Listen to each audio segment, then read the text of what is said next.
Paréceme que siento enternecido al más cruel y endurecido oyente de este bárbaro caso referido, al cual, señor, no estuve yo presente, que a la nueva conquista había partido de la remota y nunca vista gente, que si yo a la sazón allí estuviera, la cruda ejecución se suspendiera.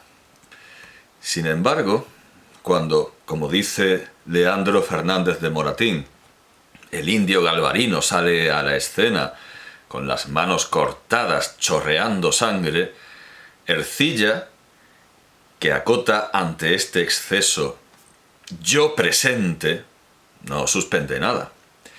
No es el de Galvarino un caso aislado, como nos demuestra la historia de la conquista y población de la provincia de Venezuela de José de Oviedo y Baños, publicada en Madrid en 1723. En realidad, como demuestra la arqueología también, aunque de una manera muy reciente. Antes de, bueno, en el espacio, en el descanso entre las dos primeras partes de esta serie y las, imagino, dos que vendrán, he leído, no tengo, bueno, sí tengo el ordenador, quizá, pero me temo que no lo he guardado. He leído una noticia arqueológica según la cual, bueno, era más bien la noticia de una publicación académica que esto lo contaba por extenso. Quizá lo puedo recuperar sobre la marcha. El caso es que han encontrado a dos cadáveres de mapuches con las manos cortadas.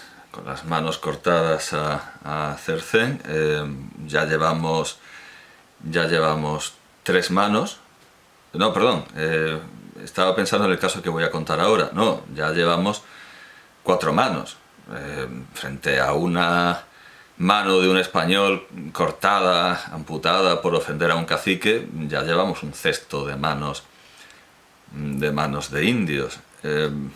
A ver si encuentro los detalles, porque es un descubrimiento reciente.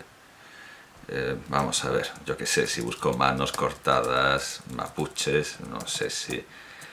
O quizá... Es claro, porque los arqueólogos han concluido que aparte de que se les cortó la mano como medida de terror, también hay pruebas de que estaban como rehenes en el campamento español. Bueno, hay que añadir, por supuesto, arqueología, porque manos se siguen cortando. Es que, además, primera noticia que me sale esto. Ahora los mapuches cortan carreteras. Se seguirán cortando manos, pero bueno, en este caso... sí, que había que añadir arqueología. Ya digo, esto es una novedad absoluta. Bueno, quizá si añado manos cortadas... He visto los esqueletos, he visto el espacio arqueológico, simplemente quería... bueno, no, parece que es algo demasiado reciente. Lo he visto, debo decirlo, en Twitter, para ver hasta qué punto la gente estaba a favor o en contra del empalamiento y de la amputación de las manos. Quizá si pongo eso, manos cortadas mapuches, o quizá manos cortadas leyenda negra, puede ser. Es que lo he buscado para entretenerme y como me parecía muy relevante, vamos a ver, me parece altamente significativo. No lo voy a encontrar tan fácilmente. Hay muchas referencias a Galvarino. Quizás si digo 2 cadáveres mapuches. Debería haberme preparado esto si lo iba a citar, cuando lo he visto. No, esto es mucha casualidad. Hay 2 cadáveres de 2 mujeres mapuches muertas en Ercilla, pero es un asesinato actual, es un asesinato reciente. Es curioso que aparezcan en Ercilla. Bueno, en todo caso, que no solo no es un caso aislado, por lo que voy a leer ahora, la historia de la conquista y población de la provincia de Venezuela de José de Oviedo y Baños, publicada en Madrid en 1723, sino porque además la arqueología ofrece muchos más casos. Dice así Oviedo y Baños: mandó Garci González a uno de los indios que llevaba prisionero, llamado Sorocaima, dijese a los demás que no tirasen, porque si le herían a algún soldado, manifestaría su enojo haciéndolos empalar a todos cuatro, porque efectivamente, anoto, efectivamente el empalamiento, algo que siempre se atribuye a Vlad Tepes y a los turcos. Claro, Vlad Tepes lo hacía precisamente para pagarles a los turcos en su misma moneda, o bueno, en realidad es un poco simultáneo, es como la sífilis. En realidad no es que los americanos nos dieran la sífilis, sino que más bien fue una combinación de gérmenes y naturalezas y constituciones físicas que acabó con esa mutación terrible de la sífilis. Digamos que las crueldades de los imperios y de los estados mutan en contacto con las crueldades de otros imperios.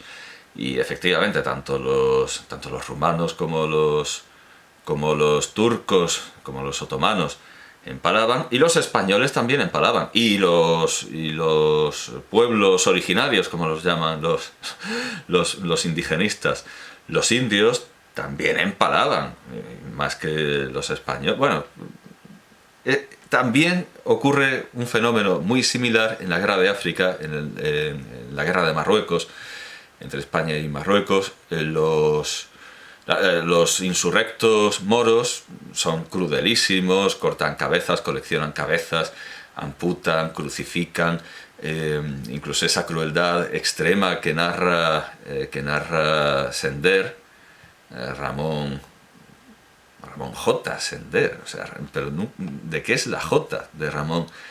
En Imán, lo narra en Imán. Narra cómo les amputan los genitales, se los ponen en la boca y los dejan ahí ahogándose al sol.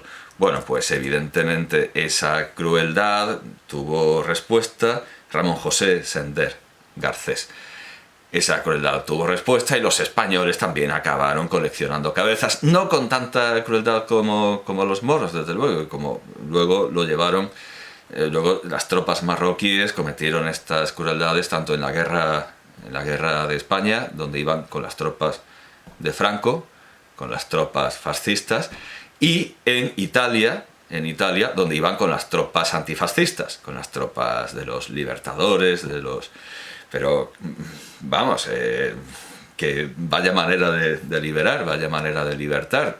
Dieron origen a las famosas marroquinadas, las marroquinate, que aparecen en la Chochara de Moravia, y en la magnífica versión fílmica protagonizada por Sofía Loren. Los españoles también acabamos coleccionando cabezas. Los españoles empalábamos, cortábamos manos en América. Esto es algo que no se puede negar de ninguna manera, ni se puede atribuir a leyenda negra, como se atribuye a leyenda negra de los pérfidos curas y misioneros que se inventaban cosas contra los pobrecitos indios que estaban ahí en una comuna hippie, porque lo desmiente la arqueología, tanto en un caso como en el otro, lo desmiente la arqueología. A mí me ha costado ahora encontrar el informe, pero supongo que en unos meses o en unas semanas será mucho más fácil de consultar, porque esto era una primicia, y se verán estos cadáveres con las manos amputadas y bueno, seguramente irán apareciendo muchos más. No es el de Galvarino, como digo, un caso aislado, como dicen también los progres cuando hay un atentado terrorista islamista, y dicen, es un lobo solitario, es un caso aislado, y hay demasiados casos aislados. Bueno, pues no repitamos esto desde el bando contrario, desde el conservadurismo, el hispanismo, el catolicismo a machamartillo, porque no, lo de Galvarino no fue un caso aislado. Mandó Garci González, dice la historia de la conquista y población de la provincia de Venezuela, de Oviedo y Baños, mandó Garci González a uno de los indios que llevaba prisionero, llamado Sorocaima, dijese a los demás que no tirasen, porque si le herían a algún soldado manifestaría su enojo haciéndolos empalar a todos cuatro. Pero pudiendo más en el bárbaro la gloria de su nación y el rencor de su venganza que el aprecio de su vida, burlando de la amenaza, en lugar de ejecutar aquello que le mandaban, levantó la voz, animando al cacique Conopoima para que con más resolución apretase la batalla, asegurándole que eran los nuestros tan pocos que podía tener por cierto el triunfo si proseguía con tesón en el empeño. A todo el mundo culto, le habrá, incluso a todo el mundo que en el bachillerato haya estudiado las coplas a la muerte de su padre, de don Jorge Manrique, con algo de profundidad y no como habitualmente se estudian, le habrá venido a la cabeza, por supuesto, Marco Atilio Régulo y también Mucio Scévola. Pues, como dije antes, todo esto lo he tenido que copiar directamente de los facsímiles digitales. Y hoy sí funcionaba el corde. Ya he dicho que entre esta grabación y la primera han transcurrido algunas horas. Y sí, tengo aquí respeto a la continuidad. Estoy usando una indumentaria igual, semejante, pero no debe atribuírseme falta de higiene por mantener esta continuidad. Eso sí que es una leyenda negra. Como digo, he podido consultar el corde porque yo veía que el corde tenía dos apariciones, el corpus diacrónico de la lengua española de la Real Academia, veía que tenía dos apariciones de la palabra Sorocaima en dos documentos distintos. Entonces sobreentendí que un documento sería la historia de José de Oviedo y Baños, por supuesto, y tenía curiosidad por ver cuál era la otra. La otra era de Andrés Bello. Esto sí que lo puedo hacer ahora mismo si no ha vuelto a caerse el corde. Bien, esto sí lo puedo hacer ahora. Me meto en el corde y busco Sorocaima, pero claro, cuidado porque hay un documento lo escribe con Y y otro con I latina. Vamos a ver cuál de los dos es Sorocaima en un documento. Es la historia de José de Oviedo y Baños. Lo escribe con Y. Y vamos a ver, con I latina, claro, con I latina porque era un devoto, era un aficionado absoluto a la I latina, don Andrés Bello. Lo escribe Andrés Bello. Él quería sustituir la conjunción Y por I latina. Y yo entiendo que si eso hubiera triunfado, seguramente Pompeu Fabra habría mantenido la Y en el catalán para no parecerse al castellano, si se hubiera implantado la reforma que proponía Bello. Bueno, también aparece en Enrique Bernardo Núñez, pero cita, por supuesto, a Oviedo y Baños. Y Andrés Bello lo cuenta así. No consiguió Conopoima contra los españoles en esta jornada otra cosa que acreditar que había entre sus vasallos quien imitase el heroísmo de las más grandes naciones. Entre los prisioneros que llevaba González en su retirada se hallaba Sorocaima, a quien mandó González hiciese saber a sus compañeros desistiesen de incomodar con sus flechas a los españoles, so pena de empalarlo a él y a otros 4. Pero repitiendo el bárbaro Sorocaima la patriótica heroicidad de Atilio Régulo, levantó la voz animando a Conopoima a que cargase sobre Garci González, asegurándole la victoria en el corto número de los suyos, acción que puso a su constancia en el caso de renovar la prueba de Scévola, alargando la mano para que se la cortasen en castigo de su generosidad. Lo dejamos ahí, y luego volveremos. Volvamos a Oviedo y Baños. Donde lo hemos dejado. Que hace de Atilio Régulo y les dice que muevan a más guerra, que aprieten. Esto irritó a Garci González tanto que mandó le cortasen una mano y lo soltasen, para que de aquella suerte fuese a aconsejar de más cerca a Conopoima. Pero el bárbaro, sin inmutarse en nada al oír la pronunciación de su sentencia, extendió el brazo con tan gallarda entereza que, aficionado Garci González a su garbo y desenfado, lo mandó poner en libertad, suspendiendo la ejecución y remitiendo el castigo. O sea, muy bien, los españoles somos nobles, perdonamos al enemigo. Sigamos leyendo. Pero esta generosidad, tan propia de su nobleza, no tuvo al juicio de sus soldados la general aceptación que merecía, pues no faltaron dos de ellos, y de los más principales, cuyos nombres remitimos al silencio por excusar a sus descendientes el rubor que podrá causarles la memoria de acción tan indigna y fea en quien tenía sangre noble, que, llevando a mal la moderación piadosa de su cabo, no contentos con la civilidad de murmurarla, sin que Garci González lo supiera, cogieron a Sorocaima y le cortaron la mano. Dejémoslo aquí. Veamos cómo lo cuenta don Andrés Bello, maestro de Bolívar, que tendría más razones para... Maestro no perseguido de Bolívar, porque claro, el padre Andújar también fue maestro de Bolívar y bueno, da cuenta del exterminio ordenado por Bolívar contra los españoles y los canarios. Y vamos, el padre Francisco de Andújar, mi paisano, además el convento está junto al Arco de Capuchinos, por el que paso todos los días. El capuchino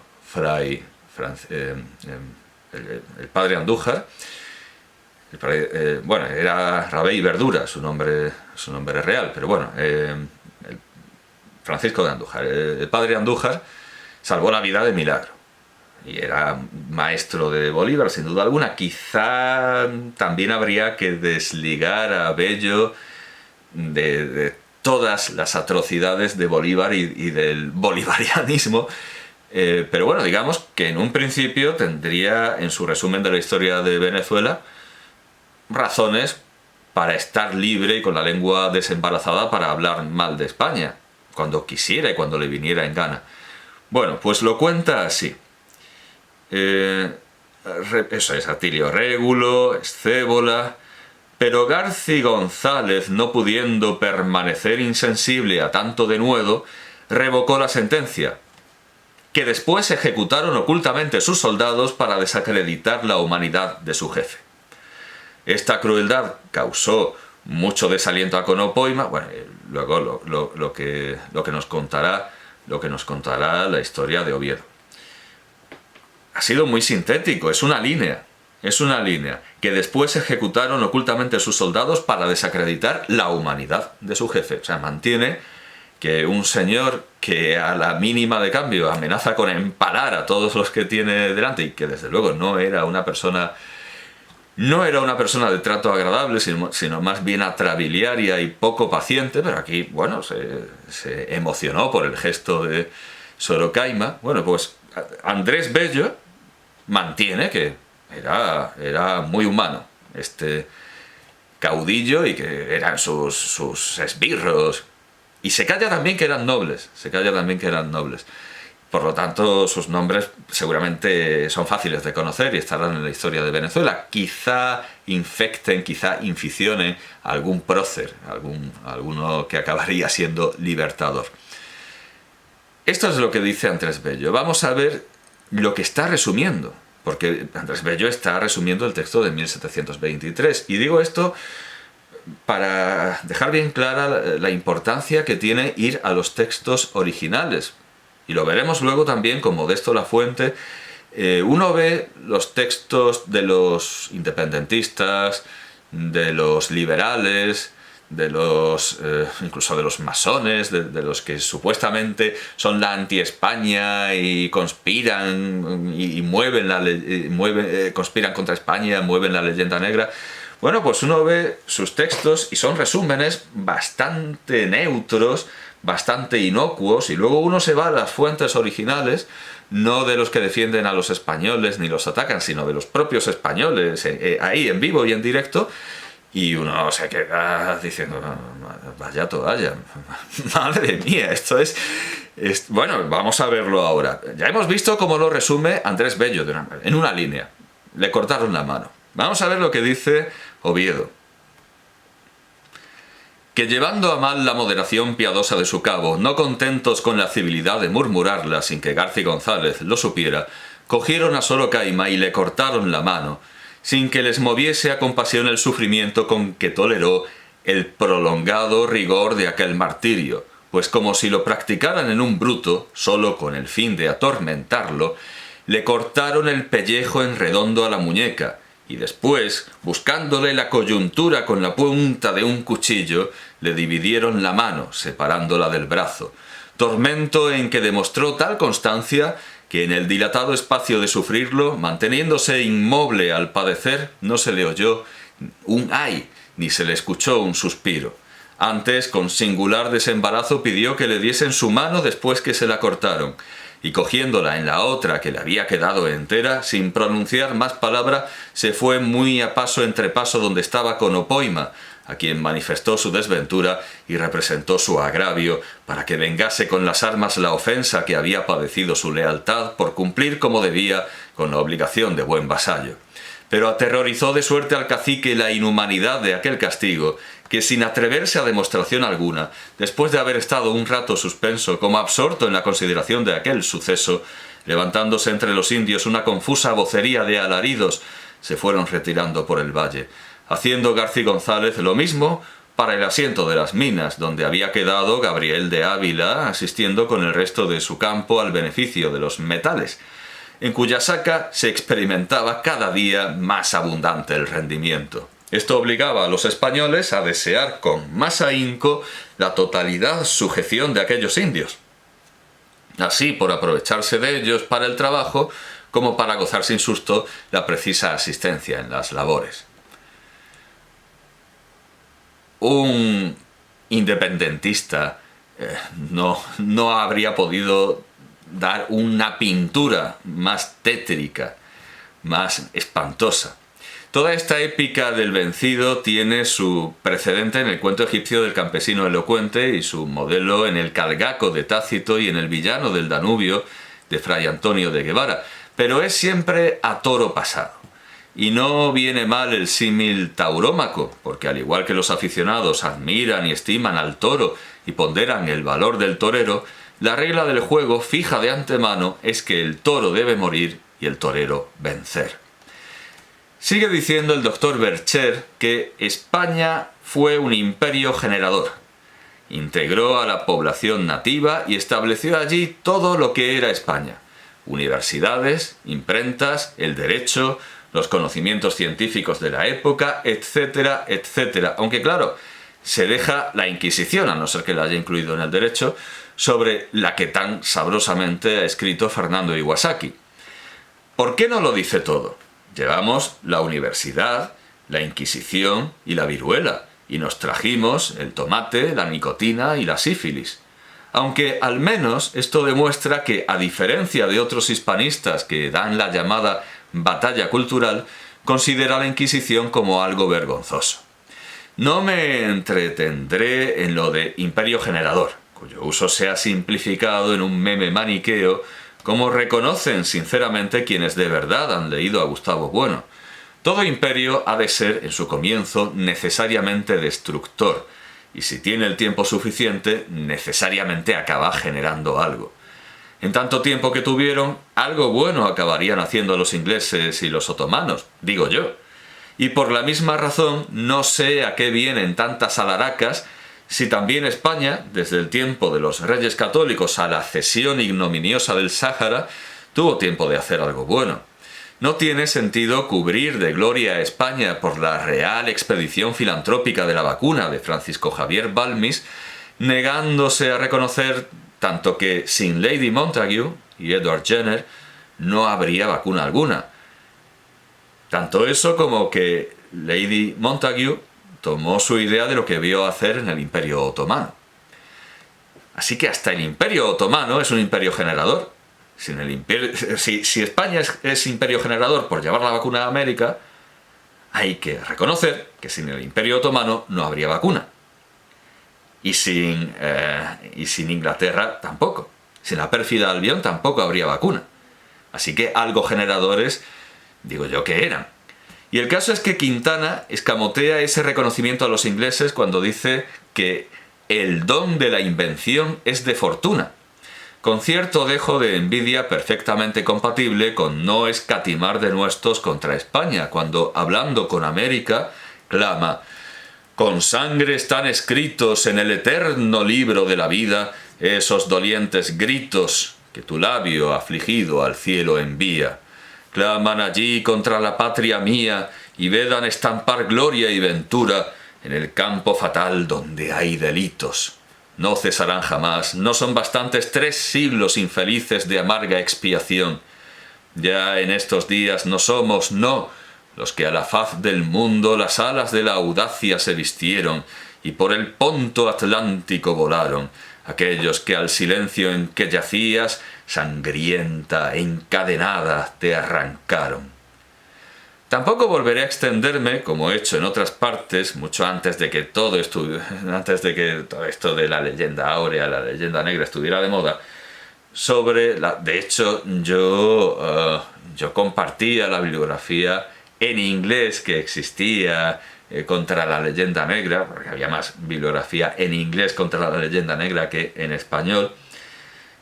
Pero esto ya hace mucho, y yo ya me he ocupado de la formación clásica de Sor Juana Inés de la Cruz, de Carlos de Sigüenza y Góngora, o de Juan de Espinosa Medrano, el Lunarejo.